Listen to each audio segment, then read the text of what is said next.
So I'm here with the Ada-Borup, Norman County West head girls basketball coach, Dave Smart. How's it going today, Dave? Well, kind of like Groundhog Day, same thing every single day. Uh, we're here in the building. I don't know, there might be half a dozen teachers here, but very quiet. Not the way a school's meant to be, but No, especially we're during we're. school season. Oh my Feels like gosh, yeah, summer over there or what? yeah. It could just as well be because, like looking out in the hallway now, most of the lights are off, and I think there's probably about 3 teachers in the building. Most of them are working from home, so. Not my idea of what teaching's supposed to be, but I guess we'll do what we do. And just gotta adapt and move on, I guess, right? Yeah, yeah, Hopefully it's not like a full switch to just virtual. yeah. I tell you what, once we get through this, I don't know if I ever want to look at a computer screen again because that's about all I've been doing since this all started. Well, I suppose we might as well just get into it here. But so Dave, you've had a long, prosperous 20-year career as a girls basketball coach, the head girls basketball coach for Ada, I should say. Yes.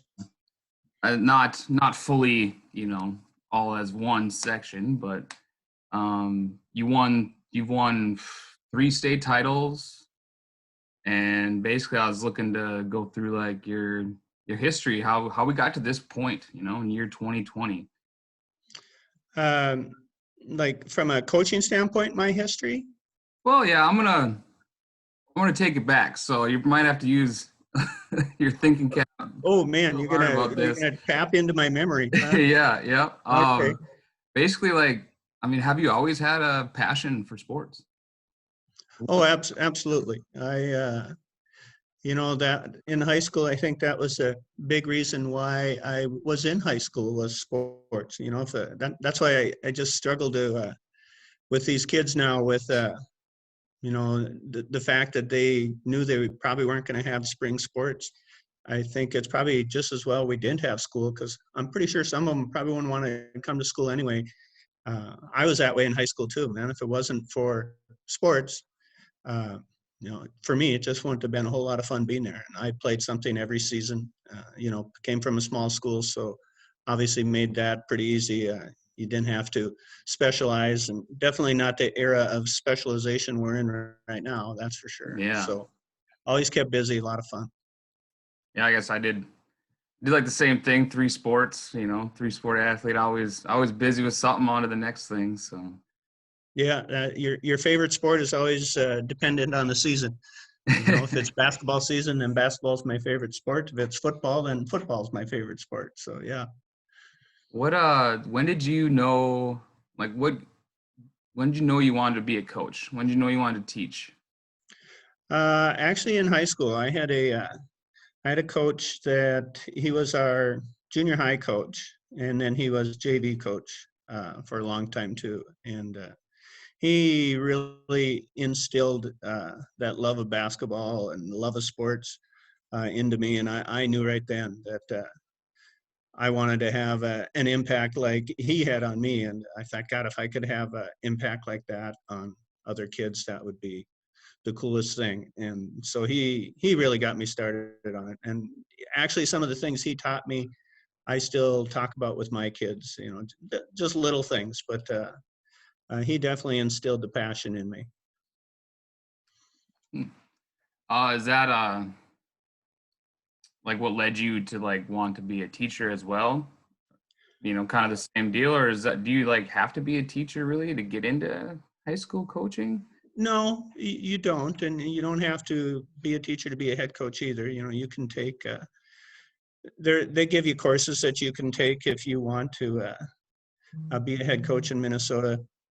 You don't have to be involved in the education field at all, and we've had that on occasion. But from my standpoint, I wasn't sure I wanted to teach right away, but then I would say probably after a year or two in college, uh, I decided that was going to be the best path if I wanted to coach. And And it was an easy transition because some of the classes I was taking lent themselves pretty well to my social studies major. I was taking some constitutional law classes and things like that led right into history. And I really had a very good history teacher when I was in high school, and he had really, I guess, got me interested in that aspect of it too. So it was a pretty easy transition from that regard.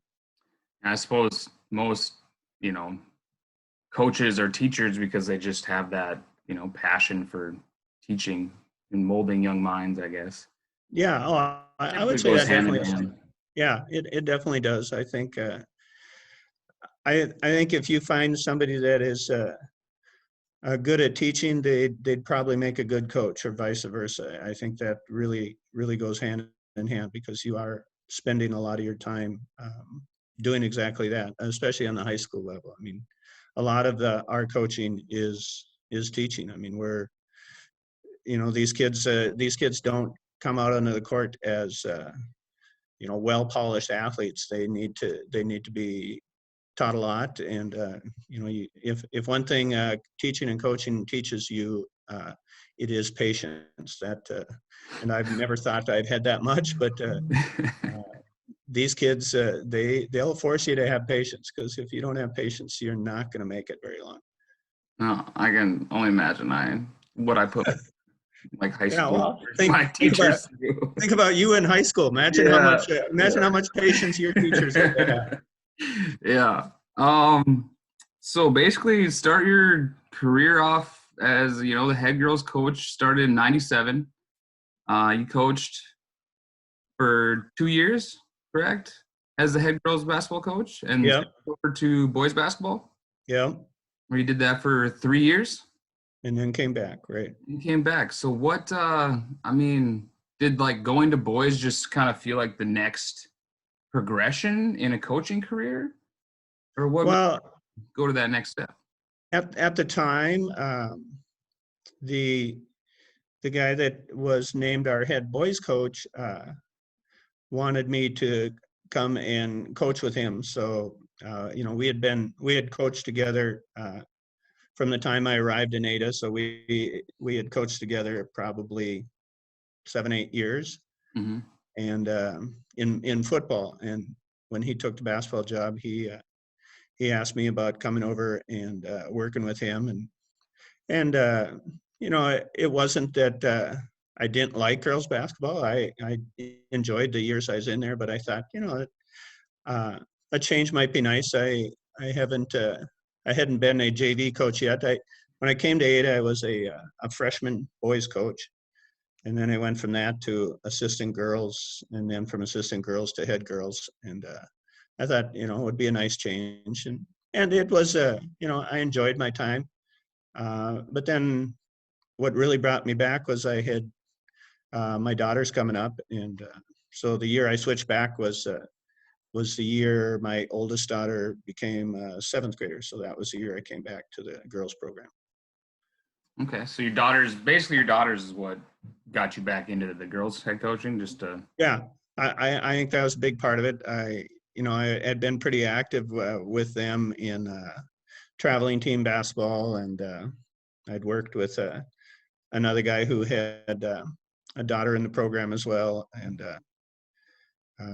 really enjoyed that. And what coach doesn't want the opportunity to coach their kids? And Right.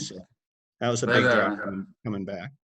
so it's leading into that is how is it like challenging coaching your own kids? Is it different? Do they treat you as they treat you as dad, like telling them what to do, or they treat you as coach? Really on the floor as coach. I mean, it wasn't, and there are times when it didn't matter if I was coach or not. There were times where you still have to be dad, even if a basketball practice or a basketball game is going on. But no, I thought the girls handled it really well.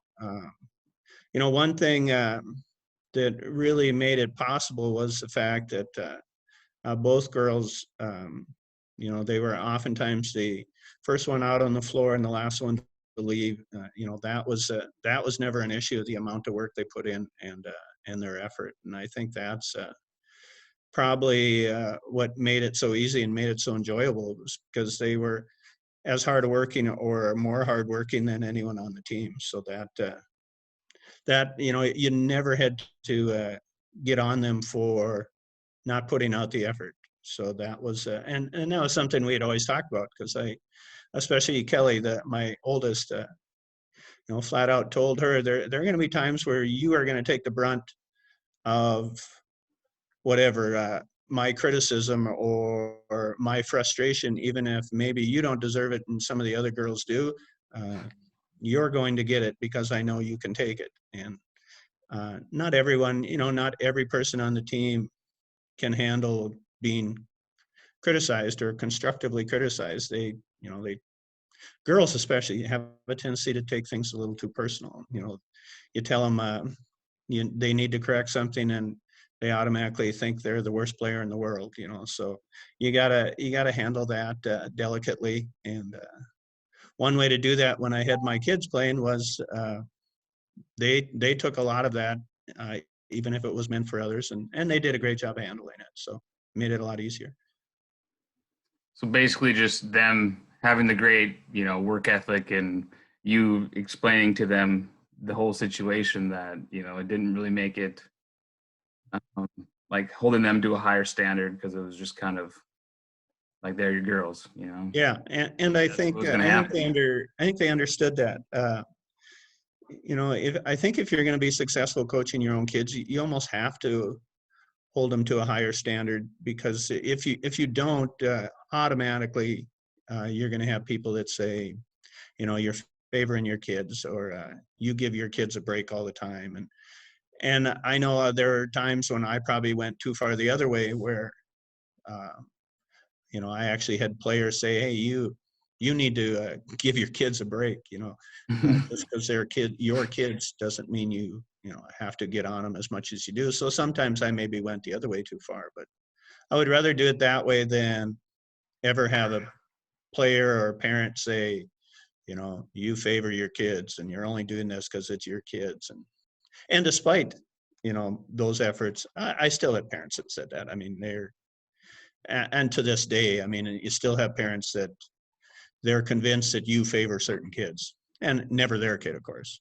Everyone. Well, I mean, they wouldn't complain about it if it. No, that's right. The only reason their kid's not a superstar is because you're favoring some other kid. That's Not giving them the minutes and. Yes, yeah. All they need is the minutes. That's No, I get that. I mean, yeah. you hear that all the way up through, when they first start in elementary school, and. Oh gosh, yeah, and it's just getting worse. I mean, that could be that couldn't be just an interview. That could be a documentary series. Right. Yeah. I mean, we could talk. We don't have time to delve into that, but yeah. I get that. Let's see. So what year did your youngest graduate? Nicole graduated in 2009. Okay, so she was with you. So you guys won the state championship in 2008 and 2009, right? Yep. And so she was with you for both of those? Yep. We had a 4-year run when Kelly, my oldest, was a junior. Was the first year we broke through and went to the state. And then when she was a senior, we went to state again. We finished, first year when she was a junior, we finished 4th. The next year we finished 3rd. And then the 2 years after that, we won. So we had a nice 4-year run when they were playing. That was a nice 4 years in a row going to state, winning sectionals, and then actually, finishing it off the last 2 years during that time, huh? Yeah. That was a lot of fun. And really 2007, our team might have actually been better than our 08 team, but we just ran into a buzzsaw at state, and we got nipped in the semifinals. And that one is more coaching. Poor coaching ended up with 3rd place game. So okay. Otherwise, put it on yourself. That's what a great coach does, right? Yeah, especially when it's true. So yeah. So 2008, that was That's the first time Ada's ever won the girls' championship, correct? Yep. Yeah. That was a first state championship of any kind at Ada-Borup High School. So yeah, it was sweet. First state, okay, not even just girls basketball, of any kind ever. Right. Well, that's awesome. You were the first one to bring it there. Then you went back to back. And then we get on to the next state championship, 2015, undefeated throughout the entire season, and rolled your way through state, winning the championship undefeated. How did that make you feel? That was an odd season because I never really looked at that team as one that could potentially go undefeated. I mean, we were our 2014 team. Let's see, we would have had 4 starters on that team that we lost. So we were coming back to 2015 with 4 new starters. And not that they weren't good; they were very good, but they didn't have the experience. But you could just see it as the year went on. They became a little bit better playing with each other. We had a very good point guard that took care of a lot of problems for us. Always did a good job of getting people in the right position. That. And we just continued to grow as a team as the year went on. But I would not have guessed that team was going to go undefeated, and I don't know that they would have guessed that either. But Is we had a few there close games during the season. We had a really tight one with Holly, and then at state championship, or not state championship, but at state tournament, our second day, yeah, because it was actually the day that my granddaughter was born. We played Lyle Pacelli, and that was I think that was a 2-point game, and like we were down 11 or 12 in the second half in that game, managed to come back and almost gave it away at the end. We kind of screwed up the way we defended the last play, and gave them a way better shot than they ever should have got. So they had to go the length of the floor, but got lucky. And then, boy, finished up championship game, we just came out and romped. I think we won by 17 or something. So yeah, having that that was an having awesome that run. close one like really gave them that motivation to just finish it off strong, huh? Yeah, that they didn't want to do that again. So Dang. Is that I mean like as you're is it like the difference between like, your championship teams and teams, other years? Is it just like how the girls, come together as a team? Is it the difference between skill? Is there I mean, do you notice something between the two difference or not always. Sometimes sometimes there's a little luck involved. Sometimes it depends on your matchup at section, matchup at state. We've had some very good teams. Like I said, the 2017. I think the 2007 squad was as good or better than the 2008 or 2009 team, but obviously, it had a lot of the same people on it.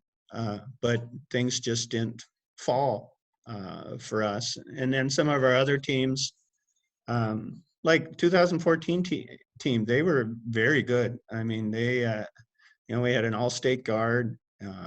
We had girls that did a lot of different things. And then obviously we had those 2015 girls, we had them coming off the bench. So, I mean, they were very good. We lost in the first round of the state tournament. So, things just, the way things fall sometimes, it's hard to predict. But the difference between like our state championship teams, especially 2015, and some of the other teams that we've had go in other years, there's not a great deal of difference between them. Just the way things fell and the way kids played when we got down to the state tournament. I mean, it was yeah. we had our opportunities, and we've been very fortunate that we've been down there as many times as we have. But there's not, and I'm sure other coaches would tell you the same thing. Oftentimes, there's not a great deal of difference between a team that maybe loses in the subsection championship compared to one that wins the state. I mean, things got to kind of fall in place for you. I'd like to say it's all skill or it's all coaching, but luck definitely plays a role in that too. There's no way around it. Yeah. Suppose that's why you play the games, right? That's what they say. Yeah, that's right. And we've had those years where on paper, well, 2015 team state championship, we weren't supposed to even be able to compete with the team that we beat for the title.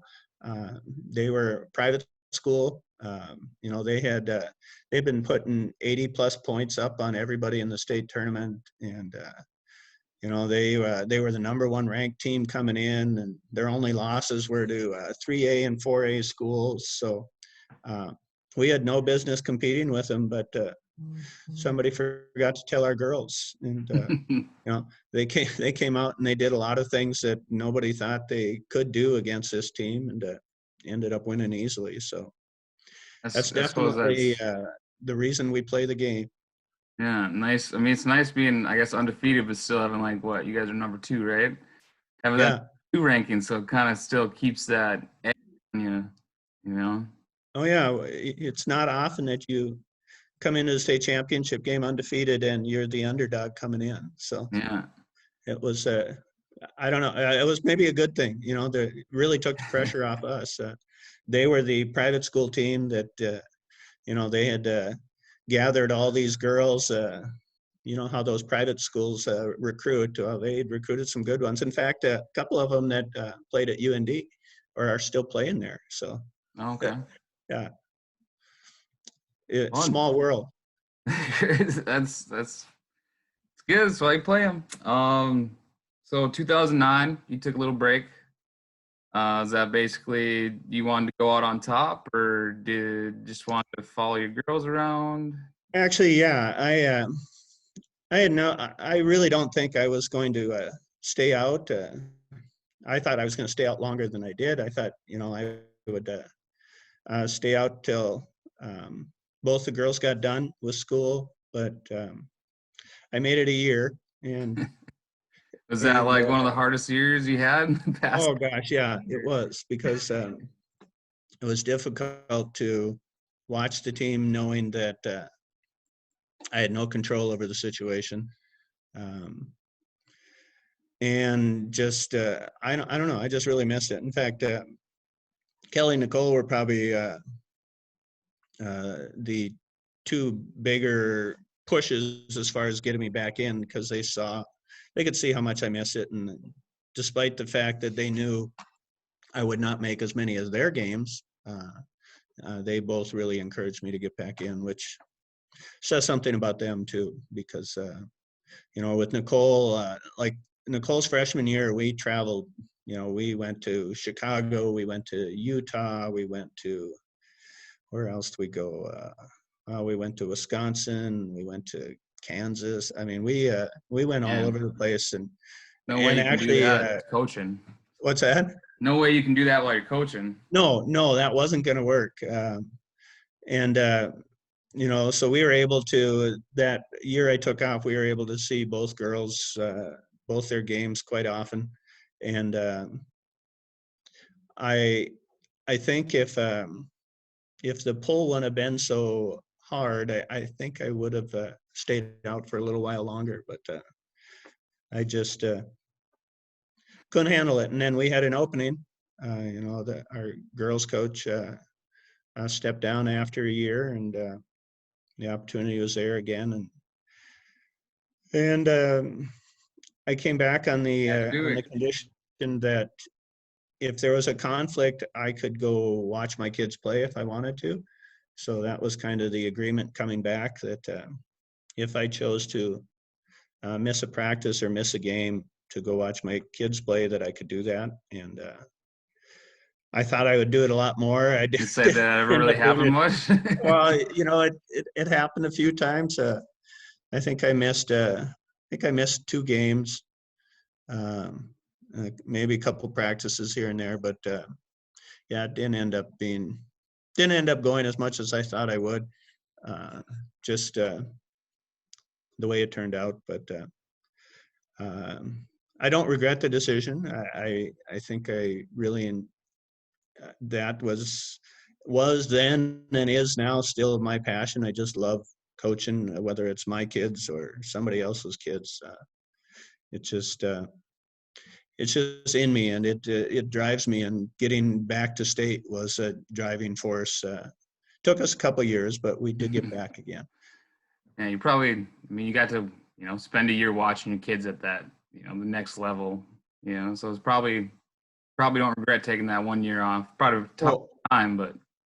Absolutely not. I mean, it was, I wouldn't trade that for anything. I mean, we got to go to places we never would have been able to go if I was still coaching. And, we got to see both girls quite often, and, they even played each other. So that was even more fun doing that. But, no, I wouldn't trade that year for anything. I mean, I'm glad I took it off. I wish it would have worked that I could have maybe taken a couple years off, but that's chips didn't fall that way. So it is what it is. And I don't regret taking the time off, but I also don't regret coming back. Yeah. Yeah. I guess that brings us to this year. You think, did this pandemic, was this like a thing? Did it have any factor in this year for you guys? Was No, it the back of your mind or worried about anything with this, or? At least not from a basketball standpoint. It affected our boys more. Like our boys would have been playing in the section championship, and that's when everything got shut down. So we were already done. Were you worried about like this happening, like towards the end? Like, was there ever an inkling? To a point, but you got to remember, I'm surrounded by kids, and kids don't worry about anything. I mean, unless it's right outside their window. So I guess in that way, I didn't worry about it as much either, because the kids never even talked about it. It was like, yeah, some virus that's never gonna get here. Never going to affect us. Never going to get to Minnesota. That type of thing. And then as it crept closer, I really think more parents worried than kids. I mean, kids. Kids are kids. They think that nothing can touch them. And of course, we're finding that out differently now. But like we have one case in Norman County just last week, and somebody in their early 20s. So it can definitely happen to the younger people too. And despite the fact that they think they're Superman or Superwoman, it can get to them. So, but kids in general, I think from a basketball standpoint, the most disappointing part for me is we really didn't get any closure on our season. We generally meet as a group, and we go through some things, and then we have an awards night where we get to basically cap the season for the seniors.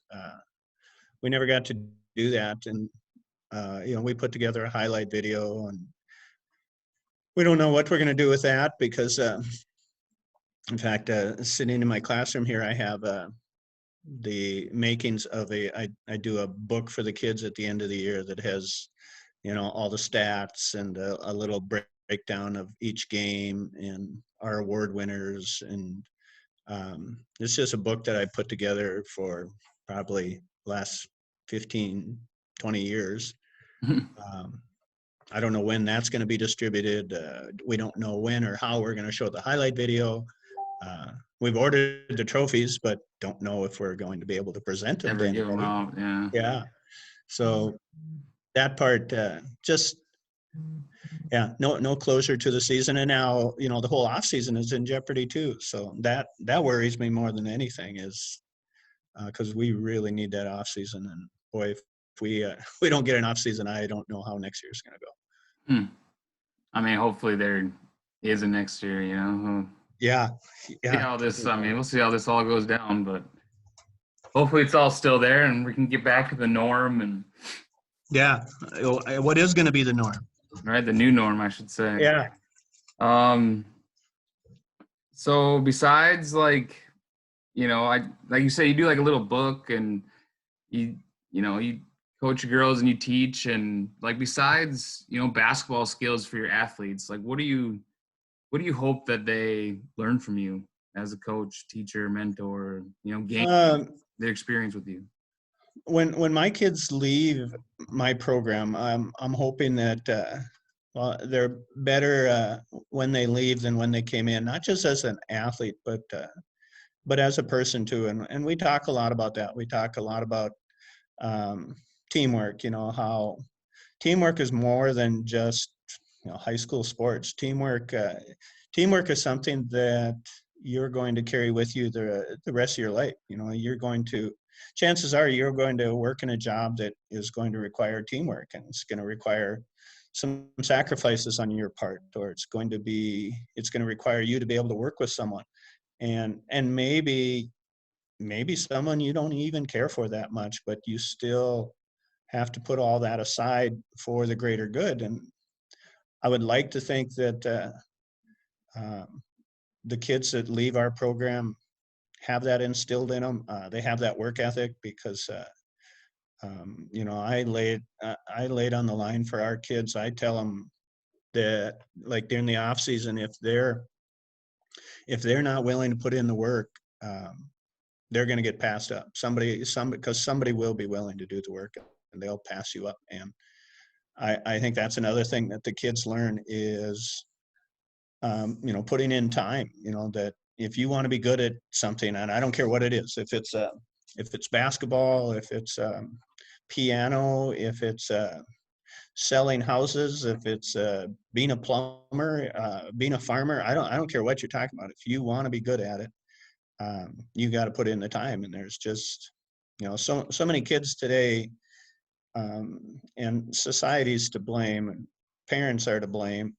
Um, so many people, they want it instantly. They don't want, yeah, I'd like to be good, but can I go to a camp and then be good? Or can I sit on the couch and be good? They're Hmm. not willing to put in the time. And I think that's one thing we really instill in the kids too is there's no shortcuts. Whatever you're doing, if you want to be good at it, you're going to have to put in the time. And sometimes that message gets through, sometimes it doesn't.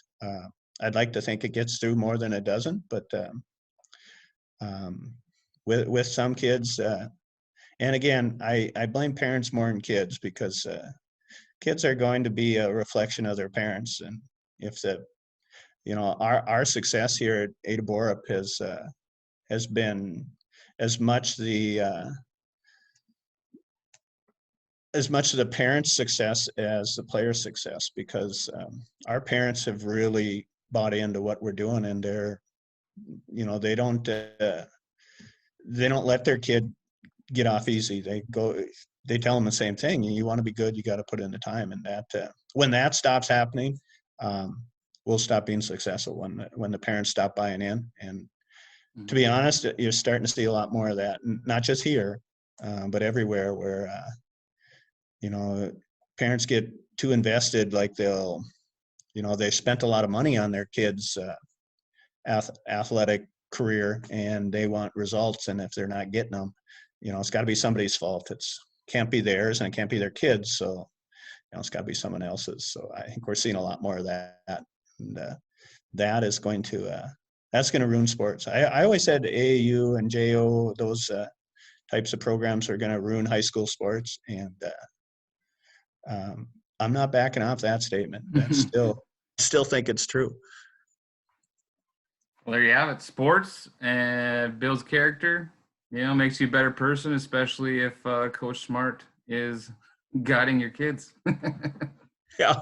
Well, I'd like to think any coach that has any interest in what they're doing, that they're going to make, they're going to instill those values in their kids.